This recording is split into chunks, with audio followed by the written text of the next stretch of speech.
Today I wanted to celebrate all the female digital pathology trailblazers. It's International Women's Day, and when I was scrolling through my podcast, I saw several remarkable people, remarkable female leaders in this space that I talked to, and I wanted to honor them in this video. So let's dive into it.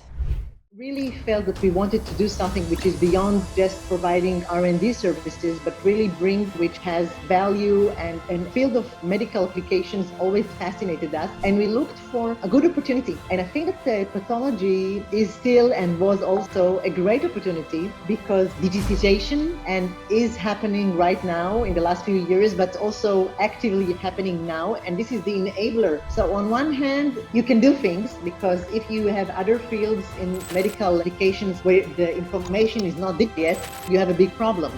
So information is becoming digital. With all this work, taking care of patients, research, education, I can only help one patient at a time. But if you are involved in organized medicine, to volunteer in the pathology societies, to involved in advocacy, involved in promote pathology and the laboratory medicine, we become more influential and impactful because pathology and the laboratory medicine is such an important discipline. We're like the central nervous system in the whole healthcare system. So we need to protect what pathologist does and augment what pathologists do. So in order to deliver the best quality of patient care. So in a nutshell, I'm a patient-centered pathologist. Everything you see me doing is to serve the purpose of improving the quality of patient care as a pathologist. I ended up getting my PhD in pharmacognosy. So that's the study of natural plant products and pretty much bringing this scientific validation to active components that can be found in natural plants. And so I pretty much took a hard left into the biology territory instead of chemistry for that. And that was very interesting and engaging. And I was very excited to kind of fold that knowledge in. You know, one of the favorite things I like to tell people is aspirin really kind of was identified from willow bark. And so that's kind of the foundation that makes it easy for people to understand what pharmacognosy was, because often what you get is that a real word?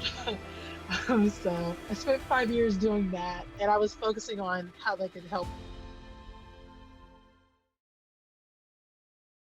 Pakistan is the fifth most populated country of the world. Population is more than 220 million people. If we talk about the number of cancer cases which are diagnosed every year, according to WHO, there are more than 200,000 new cases of cancer are diagnosed every year in Pakistan. And this incidence is alarmingly increasing around the globe. But if we talk about the number of pathologists or the pathologists who are concerned with the diagnosis of cancer, their number is on declining trend, and the situation is more grave in our part of the world. Similarly, if we talk about the big labs, these labs are also very smaller in number, and most of these big labs are situated in big cities of the country against the bulk of the population who live in the rural areas. So at times, the patients, specimen, their blogs, and their slides, they have to travel a lot in finding their final diagnosis. So all these things leads to increased morbidity and mortality of precious lives, which could have been saved if diagnosed timely.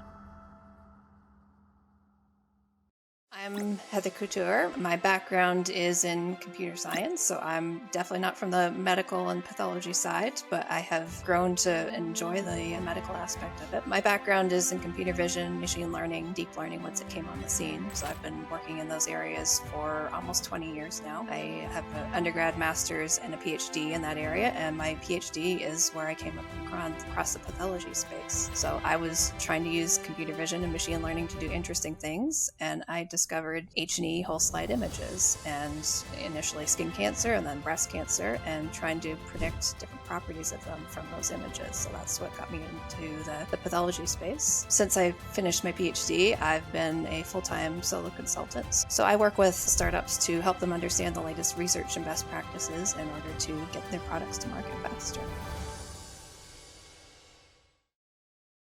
I'm I'm a pathologist scientist by training, and I am presently working for Couture Solutions, which is the laboratory division of IQVIA. So I work at their Edinburgh site as the scientific director of pathology. So working in different hospitals, cancer centers, universities, research centers, I think clinical trials provided a perfect platform for the culmination of my diagnostic skills as well as my research experience. It's been quite some years for me now, and I enjoy what the space brings to a pathologist.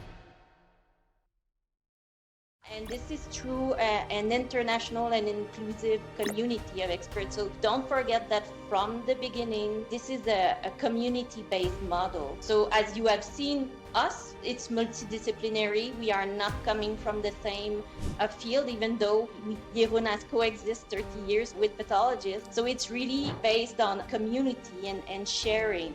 These people are coming from different fields. They are multidisciplinary, and we really want to pave the way for the computational pathology.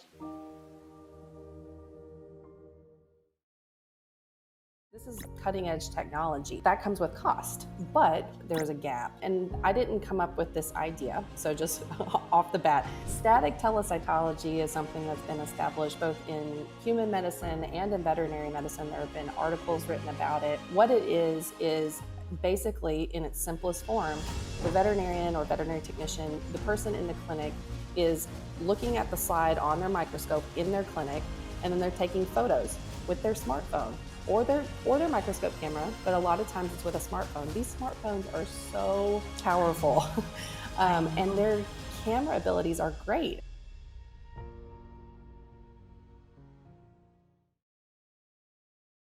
I'm a Canadian. I was educated at McGill. When I started my education, I did a bachelor's in physiology. So physiology was the starting point. I majored there with a minor in statistics. And then I started thinking, what could I do after physiology? I did not want to be a medical doctor per se, but I was always really interested in how pathology worked and how pathological processes worked and so on. So I decided I would go into pathology. So I did that for my master's and actually for my PhD, so in experimental pathology, and basically fell in love with histology, and also the ability or the possibility to work on a project for, during several years that was really interdisciplinary with radiation oncologists and surgeons and gastroenterologists and pathologists. And it was just this incredible environment where I could sort of use the two parts of my brain a little bit. On the one hand, my interest in medicine and sort of pathophysiological processes, and on the other hand, statistics.